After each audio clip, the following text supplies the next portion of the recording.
دوستان عزیز، عکسایی که شما می‌بینید در این ویدیو است فرار امام سنی از مناظره با استاد قنبر و غیره. تو عکسایی که شما می‌بینید تمامش در صفحات یوتیوب، فیسبوک، تیک تاک و غیره نشر است. این بچه‌ای که شما می‌بینید خودش بند استگی کردن از ملاوشه اهل تشیع میباشه.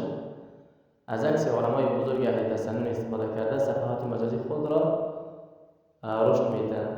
اینها جرأت از این ندارند که با یک عالم سنی مناظره بکنند، فقط و فقط عوام الناس رو پیدا میکنند، همراه از اونها یک چند گفتگویی که میکنند، بعد از در صفحه یک عکس عالم رو میمونند. ویدیو رو که ببینی یک بچه که اصلا علم نداشته باشه با اونا مناظره میکنند.